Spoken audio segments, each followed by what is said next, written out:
항상 사랑하고 존경하는 시청자 여러분, 안녕하십니까? 시사깡통입니다. 이제 2년도 채 남지 않은 대통령 선거에서 여당은 이재명 경기도지사와 이낙연 대표가 서로 각축전을 벌이며 주도권 싸움을 벌이는 반면 야권은 이렇다 할 대선 주자가 없이 지리멸렬한 상황입니다.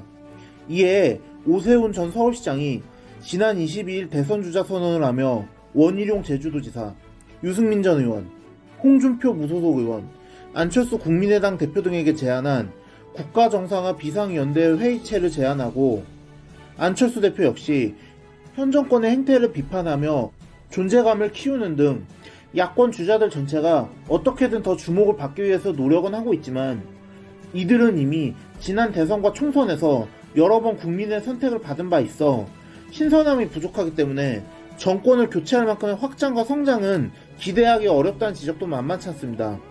즉, 이들은 이미 식상하기 때문에 새로운 인물을 원한 목소리가 크다는 것입니다. 이 때문에 국민의힘 내에서도 열세 국면을 돌파할 만한 더 새로운 모습을 보여줄 수 있어야 한다는 목소리가 많은 상황입니다.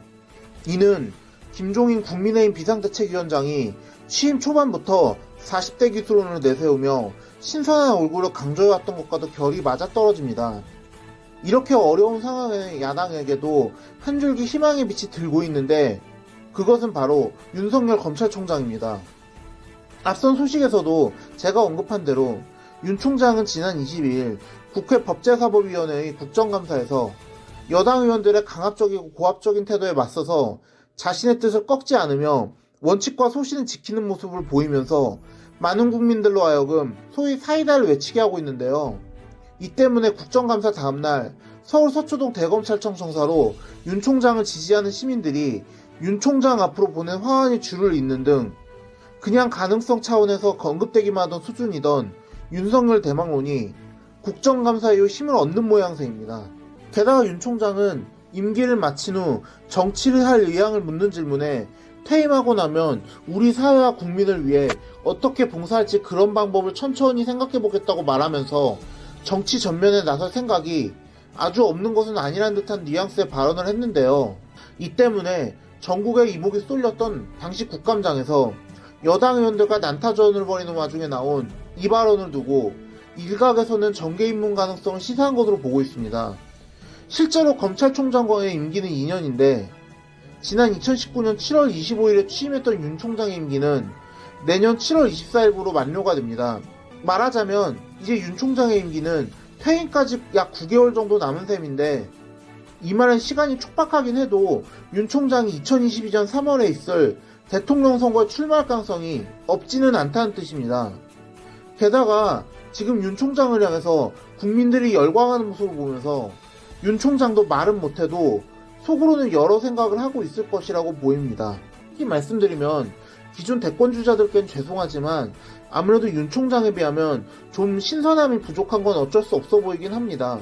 이미 지난 대선에서 막말 이미지가 박힌 데다 지방선거 참패 원용으로 지목받는 홍준표 의원이나 중도층에게 어필할 수 있는 카드이긴 하지만 여전히 지난 대선 토론 당시 갑철수, MB 아바타 발언 등을 완벽하게 떨치지 못한 안철수 대표, 제주도지사를 두 차례 역임하긴 했지만 중앙정치에서 존재감이 부족한 원희룡 지사, 보수의 분열을 주도했던 혹평을 받는 유승민 전 의원 등을 보면 누가 대권주자로 나서든 간에 이낙연 혹은 이재명이라는 상대를 잡기는 쉽지가 않아 보이는 것이 어쩔 수 없어 보입니다.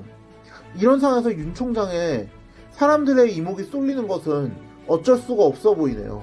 이러한 윤석열 대망론에 대해서 야권 지도부에서는 아직 신중한 반응을 보이고 있습니다. 먼저 김종인 국민의힘 비상대책위원장은 퇴임 후 봉사활동을 한다는 게 여러 측면에서 생각할 수 있다. 반드시 정치하겠다고 단정적으로 얘기할 수는 없다고 말하면서 확대 해석을 경계했고, 주호영 국민의힘 원내대표도 검찰총장은 정치와는 담을 쌓아야 되는데 조금이라도 오해받을 수 있는 해석의 여지를 남긴 발언은 잘못됐다고 선을 그으며 애써 윤석열 대망론에 대해서 즉답을 피하는 모습을 보이고 있습니다. 그러나 인물남이 심한 상황인 국민의힘 입장에서는 내심 나쁜 소식만은 아니기도 합니다.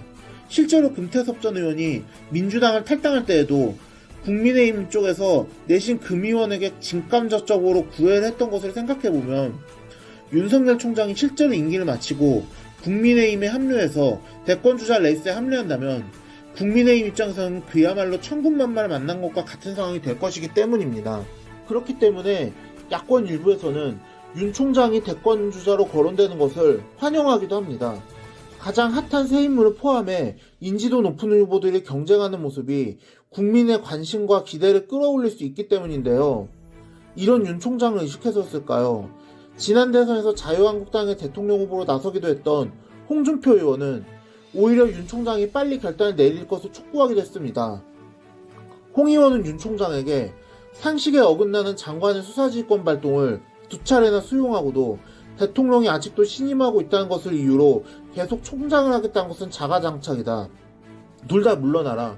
추 장관 이제 정계에서 은퇴하시고 윤 총장은 사퇴하고 정정당당하게 정치판으로 오라. 잘못이겠다. 라고 하면서 내심 윤 총장이 자신들 편에 합류하기를 바라는 모습을 보였습니다. 사실 홍 의원 입장에서도 윤 총장과 선의의 경쟁을 하면서 결과가 나오면 모두가 대선 승리를 위해서 조력하는 것이 가장 이상적인 시나리오이긴 할 테니까요. 이에 국민의힘의 한 관계자도 언론 인터뷰에서 야권 내부에서부터 국민의 흥미를 끌 수 있는 인지도 높은 인물이 경쟁해야 한다. 다수의 인물이 경쟁하고 새로운 인물이 들어오는 것은 좋은 현상이다. 가능성 있는 후보들이 많다는 점이 부각되면 선거 분위기도 고조될 것이라고 기대감을 내비쳤습니다. 그것 때문에 윤 총장의 대망론을 당장에는 선을 긋고 관망하면서도 야권 내에선 내심 반색하고 있고요. 더구나 윤 총장이 극단적인 친노 친문 성향 인사들을 제외한 대부분의 국민 사이에서 굉장히 이미지가 좋기도 하니 만일 윤 총장이 대선 후보로 선택된다면 중도층의 표심을 대규모 흡수가 가능할 것입니다. 기존의 이미지가 이미 소비된 정치인들과 달리 윤 총장은 사심없이 오로지 법과 원칙에 따라서만 국정을 운영해줄 수 있을 것이라는 기대감이 있을 것이니 대선 캠프에서 선거 전략만 제대로 짠다면 이재명 혹은 이낙연을 위협할 수 있는 최고의 카드가 될 것이라고 봅니다. 그간 윤 총장은 정치검찰 프레임을 앞세워 자신을 공격하는 여당의 여론전을 의식해서였는지 최대한 정치와는 거리를 두려는 모습을 여러 차례 보였습니다.